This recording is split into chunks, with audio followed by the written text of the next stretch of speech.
by John Patrick Shanley, and there are two characters, Billy and Rhonda Louise. And we're in Rhonda Louise's Manhattan apartment, sipping wine, or maybe drinking wine. Rhonda Louise hails from the Deep South and is slightly drunk. Billy is a New Yorker with a dramatic view of life. The girls are confronting their friendship and an evening without men.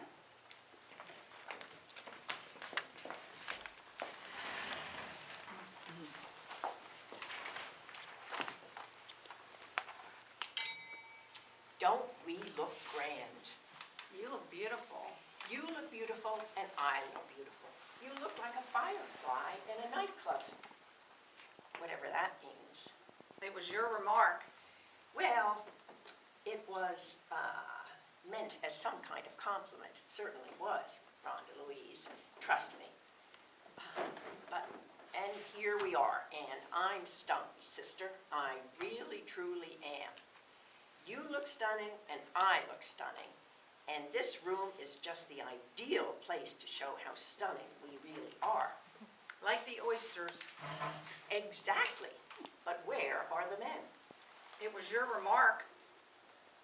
I know. But where are the men?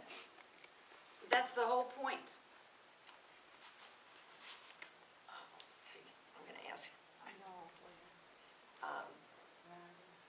I know, but where are they? Well, we could just deck out, look great for each other, and fuck the men.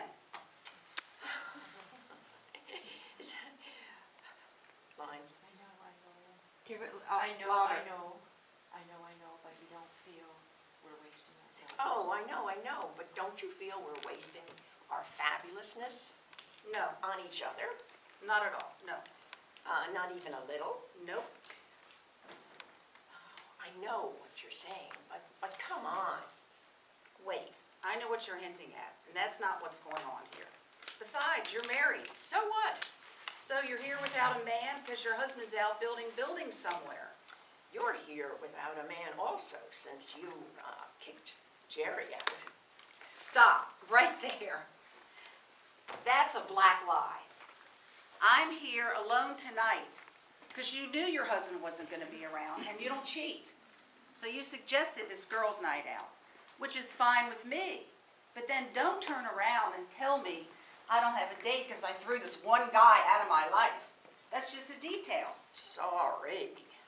If I wanted a guy here tonight, there'd be a guy here tonight. I'm dressed up because you asked me to dress up. I'll tell you why you're crying out, where are the men? It's because we're dressed for men. The point is, these clothes are like bait. We are wearing bait.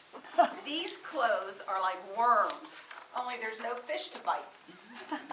Worms? Bait. It's weird thinking of my clothes as a worm. Yes, and you yourself as a hook.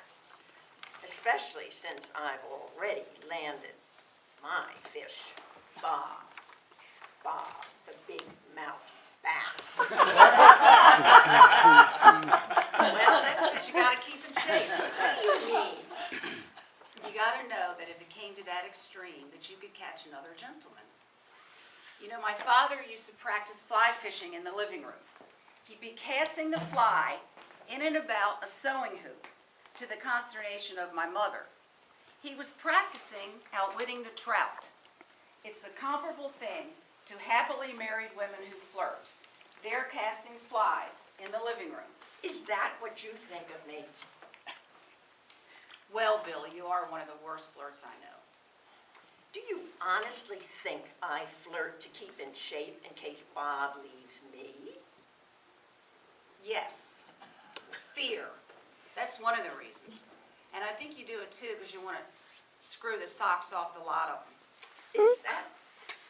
Is that what Yes, horniness, definitely. And I think you do it too as a sort of check you run to make sure you still exist. That's the most existential reason. I flirt, therefore I am. And I also think you do it to... I'm going to tell you why I flirt. Why? Habit. There Oh. used to be, there were a dozen reasons why some time ago, but they're all dead now, still standing, but dead, like stuffed birds in the Museum of Natural History, like me. Oh, what's the matter, Billy? I feel dead. I feel dead. You're not dead, honey. Yes, I am. You just feel dead.